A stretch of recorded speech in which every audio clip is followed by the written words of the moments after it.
Okay, so to be efficient, especially if this is someone with acute spinal cord injury and I'm seeing them in hospital, do one side completely and then do the other. The hardest thing is how much do I have to do before I write it down? That'll depend on you. I used to be able to remember everything on a whole eval and write it down at the end. I can't anymore.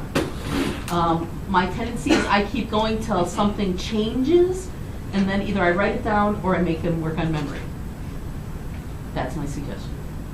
We don't care, including Karen, none of the three of us care if you do myotomes first and then dermatomes, dermatomes then myotomes, and which of the two dermatomes you do first. I don't care. I really don't care. I just care that you do all three of those things. So what I'm expecting to see is light touch, sharp dull, and myotomes whole body. Even if it stops somewhere along the way. Why? Right, I need to know if it's incomplete and how incomplete. Plus, even if it's just distally, and it doesn't change it from A to B to C to D, to know they have something distally, it's just nice to know that some of those long fibers are getting through. But that doesn't mean I don't start flying if they don't get it. Okay, so for grins and giggles, we're going to do light touch first, okay? So he's probably in a collar. I'm probably trying to test around the collar, okay? You can keep your knees bent now for comfort, but in reality, you probably wouldn't be able to keep them there. It's okay in your subjective to ask, do you have any feeling? Where do you have? That's okay. But once I'm going to get quick, here's what quick looks like. So, we're going to work on seeing what you can feel and what you can't feel. And you might feel some of the things, like maybe the pinprick, but not the cotton ball, and that's okay. And we're just trying to get an idea of where it's at, and is there any difference between the two sides, okay? Okay, so I'm going to start with this cotton ball. And what I'm going to do is I'm going to touch it. Do you mind if I touch you in the face? So you feel that? Okay. So, nice light touch. What I want you to do when I touch you is, if you feel it, to tell me where. Okay? Now, time out. To swipe or not to swipe? That is the question. So, what is the receptor for light touch? Actually, the hair cell. So because it's the hair cell, you actually need to do a small swipe. So when you go back to the literature and try to figure out what is supposed to happen, I see both. There is people who say you never swipe, and there are people who say you always swipe. But if you go back to, and what's the receptor I'm trying to catch? It's a hair cell. So you don't want to do moving touch, right? You don't want to do repetitive, because repetitive, lessens the ability, it makes it easier to trip the action potential. So it's really just a small little swipe. Small little swipe. Small little swipe. It's small. Now I'll be the same as you. There are times when I do my swipe and it's like, and he doesn't respond. It's like, I'm not sure I touched him. Do it a second time. That's okay. But in general, I don't do this. It's real tempting to do this till they get a response, but you really are changing the level, the ease of responding. Okay? All right. So eyes closed. If you can't keep his eyes closed, put a towel over his eyes.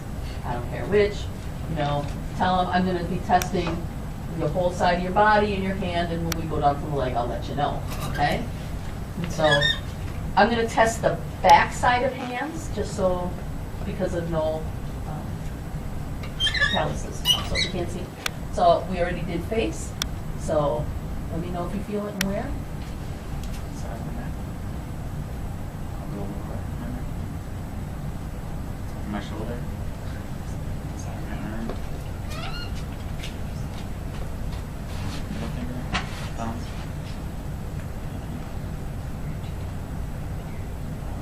Elbow outside. Elbow inside. Armpit. Lower neck. Okay, now we're to the thorax. So, what landmarks do you know the level? Nipple T4. Just down just a little bit. Belly button T. Okay. So you can either count ribs, because it may be important to know exactly where you are, or you can put your hands on the ribs. And if you put your hands on the ribs and speed over your eyes a minute, and splay your fingers, then I can use where those landmarks are to count where I am, and you can be much faster. So I'm going to put my hand on you, okay? So we know this is 2, we know this is 3, we know this is 4, here's 5, 6, 7, 8, 9, close. I play with my fingers a little bit, there's 10. So you can lay it down and figure out where you are quick. So that's a quick way to do it. Okay, close your eyes. And literally. Chest. Nipple line. Chest. Above or below? Above. Okay. Below. Okay, I'm moving my hand. Below the nipple line. Lower. Higher. Lower.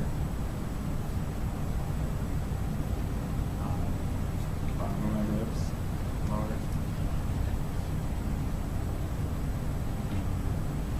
Lower. Lower again. Okay.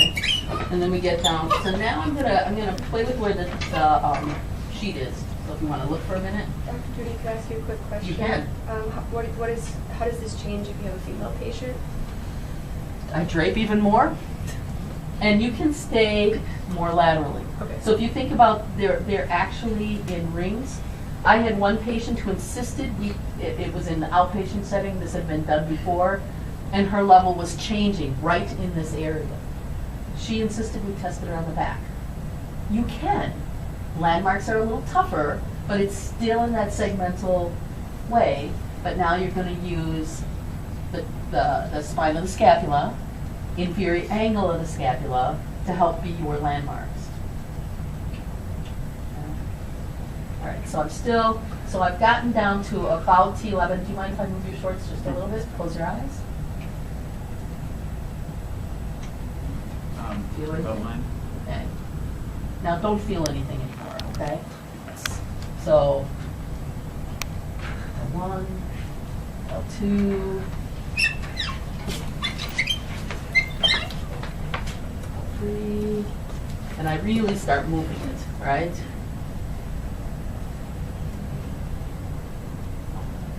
S1, S2 is behind the knee. You need to test through S2. We're not going to make you test S3 and S4, okay? But I can easily get to S2 pretty quick, okay? Then I'm going to do the same thing with the pin. So now I've got this lovely pin, okay? And I think that it's if you look at the literature, the specificity of a pin is higher than using a paper clip or using The broken tongue. tongue depressor, yeah. I mean, those things. So I still go with this. Different clinics will do it different. We certainly could use the monofilament test and use the monofilaments. But they're not generally used in this population, but we could. And there would be nothing wrong with that. So, pin, there's a sharp side and a dull side. And I'm going to have you tell me which one it is. So, it's going to feel like this. And I think the hardest thing is touching the same with the two sides. So when you do it on each other, really get that feedback. Could you tell by how much I pushed, how hard I pushed, or did you actually feel the sharp and dull? Because you really want it to be. And you really, it's that ability to distinguish. So you will have some patients that will say, you're touching me, but they really don't know if it's sharp or dull. So you need to change it up a bit to really know, are they getting sharp and dull? But the pressure should be equal. But the pressure should be equal. Otherwise, you're getting the touch receptors, which are on what pathway? Dorsal columns. And sharp and dull is on thymic. Remember your intent. I want to know if this track is there. Okay, so close your eyes. And I do the same thing. And in adults, I really start up high where they feel and just keep going. Okay?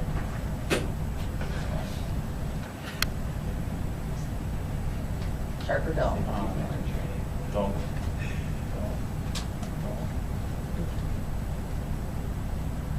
Sharp. Sharp. Sharp.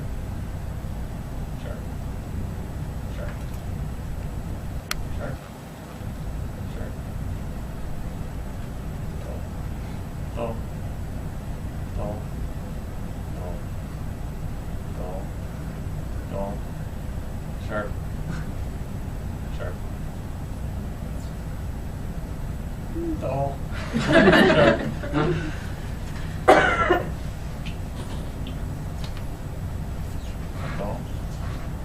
Dull. Sharp. Sharp. Sharp. Dull. I'm gonna put my hand on you again. Sharp. Sharp. Sharp. Dull. Sharp. Dull. Dull. Dull. Sharp. Sharp. Sharp. Sharp. Sharp. Sharp. Sharp. Sharp. Sharp. So I'd say he's guessing at that point. He really doesn't know. And that's, I mean, and in normal people, that, so just so you see how, when you start doing the same thing, How would you document this? Because for some of them, he was incorrect, but then you did it again and it was correct. Some of them, he was incorrect several times. When you go back to take your note, what would you write? what I would do is, I first go back to make sure I touch them equally, because sometimes, I don't like sticking people with pins either. So I have a tendency sometimes to lighten it up. And I can even see it in how much the skin dimples when I touch them. So if I just go back and then all of a sudden now they've got it, I let it be, I count it as there. But if I go back and they don't get it and they don't get it, and here he was so inconsistent, I would write inconsistent this level to this level. Is that then normal, No. like, to be inconsistent at your term? No. Okay. No. In the crudeness of this touching, Yeah. I would say, no, this is impaired. And so you will see some patients where that's the case, and you call it impaired. Is the aim to get each level with sharp and dull? Yes. And make sure they can differentiate between Yes. the two? Okay. That's what you want. But not all Right. together. And different people have said, you know, I will do 3 on every single segment so that I can take the average, and I can say, yes, most of the time they get it. I would tell you clinically, most people just touch them with a pin, you know, so but you really want to know, can they distinguish between in a letter? And you don't have to do the distance, or not the distance, but the location at this point? They don't have to tell me where it's located. I need to know where it's located, but pain is not a localizing sensation. Okay. It's a differentiation, sharp and dull. Good question. Okay? Once he starts to not get anything, I make my life easy. I just keep going with the sharp side all the way, rest of the way down. Okay? Because if he doesn't get the sharp, he's not gonna, you know, and then when if he starts to get it again, then I start to differentiate. Is the dull supposed to be like crude touch, or is that also supposed to be light touch? It's not light touch or heavy touch. It is, can they tell the difference between sharp and dull? It's that distinguishing part of sharp and dull, which follows the same wiring as temperature. So my intent is doing temperature. I'm just doing this. There are some clinics who actually have the hot and cold little rods, and we'll do that. Then you would do that instead of this. But it's all for spinal cord tract. That's all for spinal cord tract.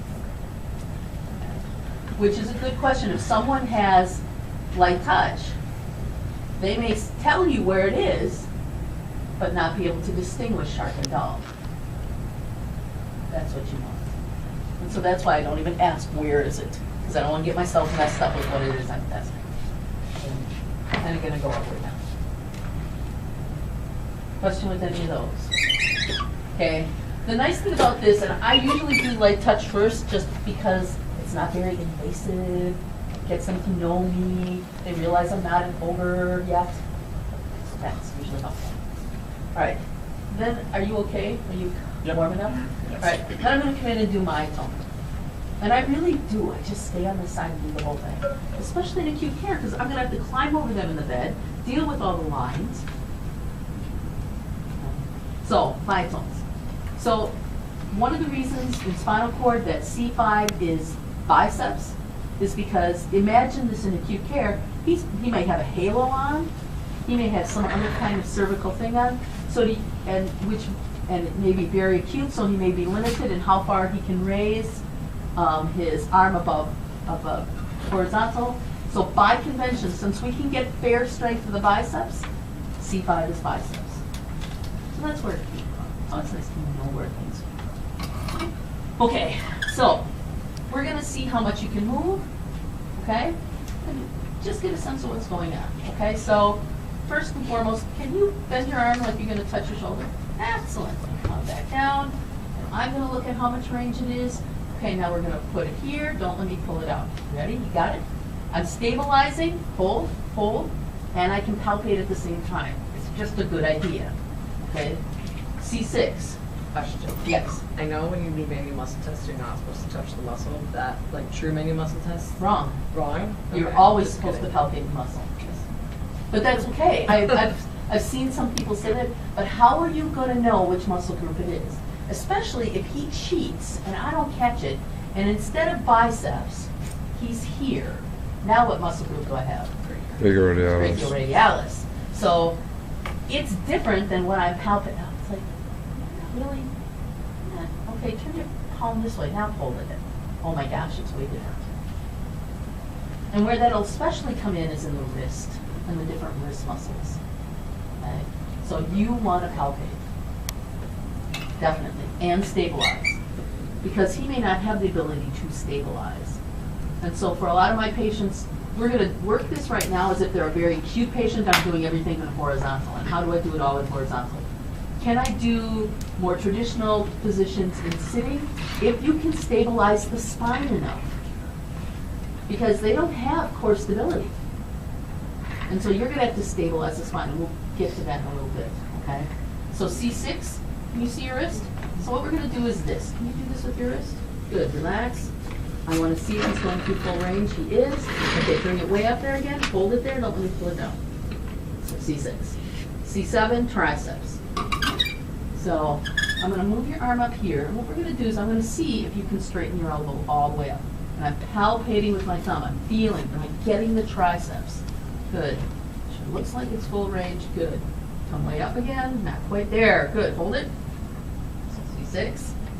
Or C7, excuse me. C8. Profundus. Why don't you use the thumb? There are some, did you guys learn to use like the thumb? It's arthritis. Right, so there are some texts that will tell you to use the thumb. We don't in this population because if the thumb itself in the thenar area is not fully innervated, dislocations are common. So don't go there. That's why the profundus was picked and used. Oh, it's nice to know these things. Okay, close your eye. Well, here's what you're going to do. You're going to bend your fingers. Okay, relax. Do it again. And I'm going to hold the middle finger. Bend your finger as much as you can. Yep, he's going through full range. Keep it bent. I use one finger for the pull it out. And what do I have? Okay. T1 at that digiti minimi. So I lay the hand on their chest. What I want you to do is splay your fingers as far as you can. Okay, and relax. See how much, okay. Now bring your little finger out again. Hold it out there. Hold it, hold it, hold it, hold it, hold it, hold it, hold it, hold it, hold it. Very good. Okay. I've got nothing. T2 through L1. L2 is hip flexors. So even from this position, we're going to use, can you bend your knee up? And I'm palpating, what am I getting? How much of the iliopsoas am I getting? Okay. Now I realize that once I get beyond here, all the rest of this is not anti-gravity. So I've documented that I've done it in supine. So at least a good part of it was anti-gravity, but I understand that this isn't the optimal. But I've documented I've done it in supine. So again, I'm marking them up. That's as far as I can get you to. Okay, hold it there, don't let me pull it down. Hold it, hold it, hold it, hold it, hold it, hold it, hold it. Good. Okay, so it's hip flexors. L3. Quads. Okay, relax. Straighten your knee up, straighten it up, straighten it up. Is that as far as you can go? Good. Let me see how far you can go. Good. Okay, straighten it up again, most of the way. Hold it there. Hold it, hold it, hold it, hold it. I've already palpated, so I know it's him. And relax.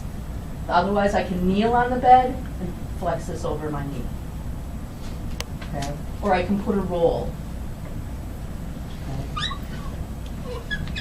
L4. Tibialis anterior. If I do it in this position, is any of it anti-gravity? Almost none. Nothing stops me from doing it like this, right? The anterior tib is not a two-joint muscle. Okay? I can palpate really easily here. Can you bring your foot up? Good. I can feel if it's what's firing. And relax. I'm going to help you. It's the same amount of range. Great. Pull it up. Slowly pull it down. Hold, hold, hold, hold, hold. Excellent. Same thing with extensor hallucis longus. I'm going to do it in this position to make it anti-gravity. You pick your big toe up, high as you can. Overpressure, yep, that's all the way up. Okay, pick it up again. I'm palpating tendon, yep, that's what I got. Hold, hold, hold, hold, hold, hold, hold. Great. Now we're in trouble. Because the next one is what? Gastroc. What is the manual muscle test for gastroc? Standing on one foot and doing that, right? Going up on your toes. So if he's not allowed to get out of bed, I'm already in trouble because I can't really do. It's not just can you move your foot anti-gravity, it's can you lift your body weight anti-gravity. So it's a much different test. Okay? So if he has to stay in bed, if that's still a requirement, I can at least get the idea if he technically meets the criterion of a 3 out of 5. What position would I need to put him in?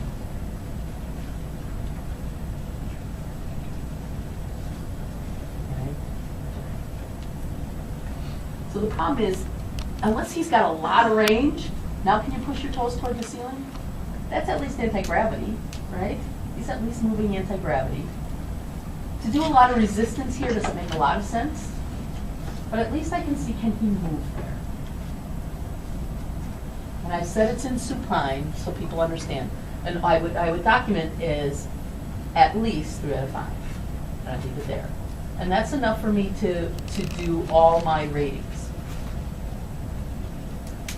Okay. So Billy wants to ask me, because I can just tell, I see it coming out his ears. But Judy, if I'm trying to be really fast, don't I just need to see if they have full anti-gravity range of motion? They just need to meet 3 or better, right? I don't need to add the resistance, and I could be really fast. Do this, they do it. You know, do this, they do it. Yes. Yes. So if time is an issue, you can shave off time by not adding the resistance.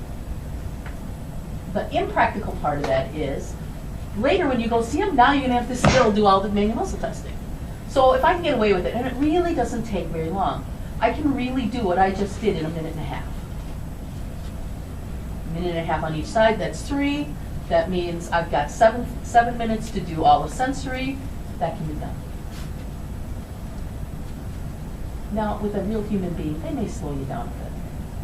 But you want to be fast as much as you can, respectfully. And then I do the same thing on the other side. Questions? Isn't it important to see, like, if they're get a more accurate manual muscle grid to, like, put them in these AJA categories too? Right. So then you're going to take that information and now put them in. More specific. Right. This is why we're doing it. So we're going to give you cases in a minute, and your job is to determine the neurologic level. So the last continuous sensory and motor, and you have to have both sensory and they have to be normal.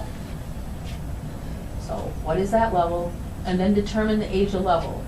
So, you know, is it a B? Is it that we have sensory sparing? Do we have motor sparing, C and D? Do we have enough? What do we have? The back of your sheet that you all just picked up has those step-by-steps for those of you who need that reminder. There is one thing, the way it's written on there, I think is confusing.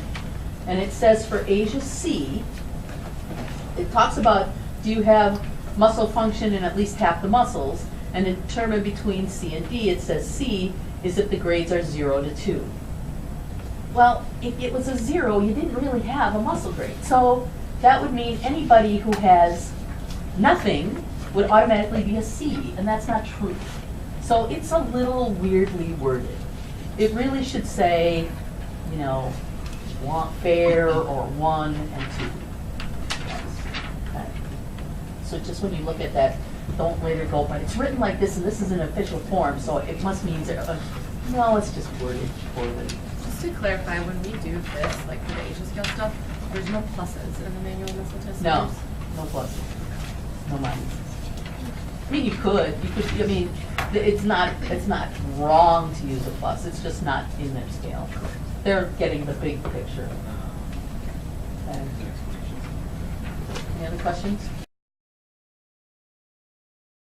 Extremity on the one side, you may have been told not to let them stabilize on the other side because you could get overflow. Okay?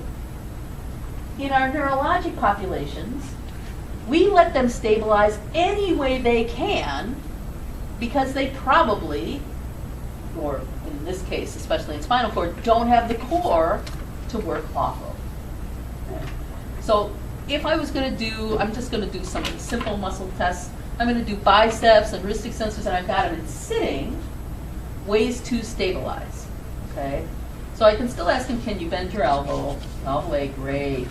But now, if he's got no core and no back extensors, and I have him hold this and don't let me pull you down, and this is what I do, that's what I get. So you have to stabilize. So either you're going to stabilize right above, which is typical place, and the nice thing is I can still palpate. If that's not enough, people who are really weak, I may come in, I'm going to give you a big hug, I'm going to come in, I can palpate now, see what it's like, and say, okay, now hold it there. And I've got him real well. I can teach him to stabilize. So if he is really at a C5 level, I'm going to take this arm and hook it behind this arm, the push handle. Right. Hold it there. Good. Now his thorax is stabilized, and I can now come back here. And he's doing most of the stabilizing. If he has a C6 level injury, he can now hook not only with his elbow, but he can hook with his wrist extensors. So he might literally take your wrist extensors and hook in here. And wrist extend hard. And that will now stabilize you. Okay?